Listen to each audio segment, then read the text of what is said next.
আজকে কি নিয়ে আজকে প্রেস মিট? আজকের প্রেস মিট আমাদের বিভিন্ন জায়গায় সুবিধা অ্যাপের মাধ্যমে পারমিশন নিয়ে প্রচার চলছে।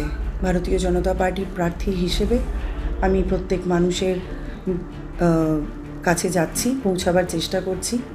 তাদের অভাব অভিযোগ এবং তার সঙ্গে মানুষের যে পরিবর্তনের একটা ত্রাহি ত্রাহি আওয়াজ, সেটা আমার কাছে খুবই আমি এক এক সময় খুব আবেগপ্রণোদিত হয়ে যাচ্ছি যে মানুষ আজকে একেবারে মনস্থির করে নিয়েছে যে পাল্টাতেই হবে, পরিবর্তন করতেই হবে। মানুষ একদম পরাধীনতার একটা জালে জড়িয়ে গেছে এবং বিভিন্ন জায়গায় আপনারা মিডিয়া হাউস দেখেছেন যে বিভিন্ন রকমভাবে আমাদেরকে হেনস্থা করা হচ্ছে। কখনো আমাদেরকে রাস্তা দিয়ে যেতে দেওয়া হয়নি, আমাদের দেওয়াল মুছে দেওয়া হচ্ছে, আমাদের ফ্ল্যাগ, আমাদের ছোট ছোট আমরা ব্যানার লাগিয়েছি, সমস্ত ছিঁড়ে ফেলে দেওয়া হয়েছে এবং বিভিন্ন জায়গাতেও আমাদেরকে, আমরা যখন রাস্তা দিয়ে যাচ্ছি জয় বাংলা করে আমাদেরকে প্রভোগ করার চেষ্টা করা হচ্ছে। আপনারা আজকে দেখেছেন যে আমরা একদম জনবহুল এরিয়া দিয়ে গেছি, সাধারণ মানুষের কি উচ্ছ্বাস আপনারা সকলেই দেখেছেন। মানুষ গাড়ি দাঁড়িয়ে ছুটে এসেছে একবার ভারতীয় জনতা পার্টির যিনি প্রার্থী তার সঙ্গে দেখা করবার জন্য।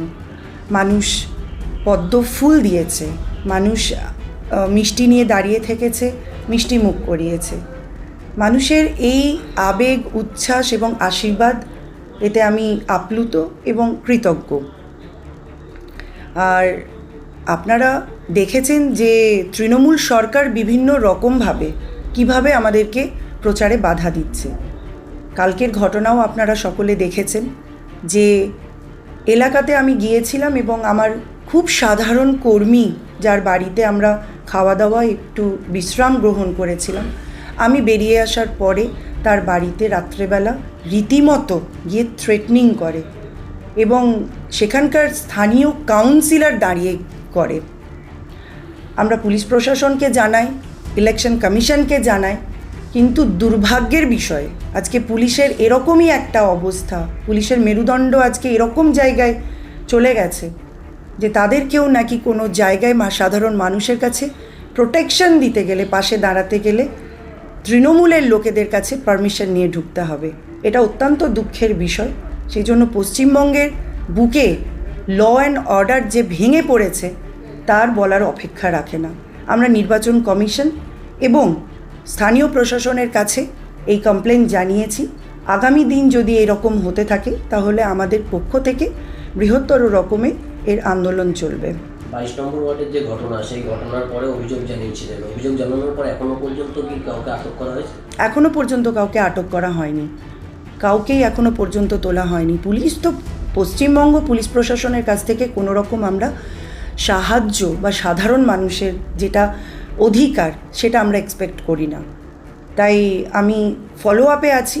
আমি একদিনের 24 ঘন্টার দেখব, না হলে আমি নির্বাচন কমিশনের কাছে যাব। কি বলতে চান, প্রশাসনিক সহযোগিতা? একদম নেই, কোনো সহযোগিতা নেই। রুট মার্চ করা দরকার, সেখানে রুট মার্চ হচ্ছে না। সিআরপিএফকে কোথায় রেখে দিয়েছে, কোন ঘরে লুকিয়ে রেখে দিয়েছে, কি খাওয়াচ্ছে আমরা জানি না। আমি বারবার এসপির কাছে একটাই কথা বলছি, ডিপ্লয়েড করতে। আমি আবার বলবো যে প্রত্যেকটা জায়গাতে যেন রুট মার্চ হয়, প্রত্যেকটা জায়গায় যেন সিআরপিএফ ঢোকে এবং পুলিশ প্রশাসনকেও আমি বলবো যে আপনারা নিউট্রালভাবে কাজ করবার চেষ্টা করুন। না হলে এখন সকলেই জানেন যে কোড অফ কন্ডাক্ট ইলেকশন শুরু হয়ে গেছে। আমরা কিন্তু এই বিষয়গুলো থেকে রুখতে আমরা কিন্তু পিছুপা হব না। যদি আপনি বলছেন প্রশাসনিক সহযোগিতা পাচ্ছেন না, কিন্তু জেলা শাসক আজকে এবং গতকালও বেরিয়েছিলেন, বিভিন্ন জায়গায় বেরিয়ে তিনি মানুষকে বলছেন যে শান্তিপূর্ণ ভোট করতে আমাদের যা যা করতে হয় তাই করা হয়। হ্যাঁ, জেলা শাসকের কাছে আমি কৃতজ্ঞ, উনি করেছেন, উনি দেখিয়েছেন, কিন্তু পুলিশ প্রশাসনের কাছ থেকে সে ধরনের আমরা কোনো রকম এখনো পর্যন্ত সাপোর্ট পাইনি। আগামীতে নির্বাচন কমিশন এবং জেলা শাসকের কাছে অভিযোগ জানাবেন? অবশ্যই জানিয়েছি, যদি না হয় আমরা আরও সেটার ভাষাটা আরও আমাদের কাছে তীব্র হবে। আজকে অনেক অতি সংবেদনশীল একটি জায়গা থেকে আপনি প্রচারে গেছিলেন এবং সেখানে মানুষের আবেগ আমরা চোখে দেখতে পেরেছি। কি বলবেন যে এই অতি সংবেদনশীল জায়গায় যেখানে রাতের কি আবারও যারা আপনার সঙ্গে জড়িয়ে ধরে আপনাকে আশীর্বাদ করেছে তাদের উপর কি আক্রমণ হতে পারে? আক্রমণ যদি তারা করবে, যদি তৃণমূল সরকার, তৃণমূল শাসক দল যদি মনে করে যে আমার কোনো কর্মীর গায়ে তারা আক্রমণ করবে, আমি একজন ভারতীয় জনতা পার্টির প্রার্থী হিসেবে এক পা কিন্তু পিছু পা হব না। আমি কিন্তু সেখানে একদম সঙ্গে সঙ্গে পৌঁছে যাব এবং ইলেকশন কমিশনকে নিয়ে পৌঁছে যাব। যারা আপনার কাছে জড়িয়ে ধরে আপনাকে আশীর্বাদ করেছেন তারা সাধারণ মানুষ, তাদের যদি কোনো ক্ষতি হয়? কোনো মানুষের আমি ক্ষতি হতে দেব না, না সাধারণ মানুষের, না আমার ভারতীয় জনতা পার্টির কোনো কর্মী। কারণ তাদের কাছে পৌঁছাতে গেলে আগে আমার উপর দিয়ে তাদেরকে যেতে হবে। আমি এখানে তাদের কাছে একটাই কথা বলেছি, 24 ঘন্টা আমি তাদের সঙ্গে আছি, সারাক্ষণ আমি তাদের সঙ্গে আছি। যে পথ দিয়ে হেঁটে গেছেন সেই পথের অবস্থা কি? একদম বাজে।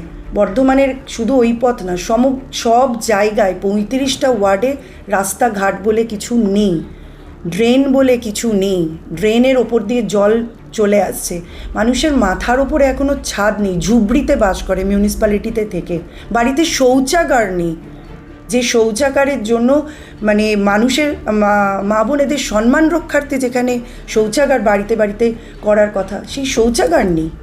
একটা কঠিন পরিস্থিতির মধ্যে মানুষ রয়েছে, বাড়িতে কল আছে কিন্তু সেখানে জল নেই। আপনারা দেখছেন রূপসী বাংলা মিডিয়া। এখন একটা ছোট্ট বিরতি, ফিরে আসছি বিরতির পর। পুরুলিয়ার পাত্রপাত্রে যোগাযোগের একমাত্র বিশ্বস্ত প্রতিষ্ঠান বিবাহ পরিচয়। আপনার মনের মতো জীবনসঙ্গী খুঁজতে পাশে রয়েছে বিবাহ পরিচয়। তাই আর দেরি না করে আজই যোগাযোগ করুন বিবাহ পরিচয়। Municipality commercial complex, 2nd floor, Chaibasa road, opposite PWD office, Purulia. Mobile নম্বর 9232440272। ফিরে এলাম বিরতির পর। আপনারা দেখছেন রূপসী বাংলা মিডিয়া।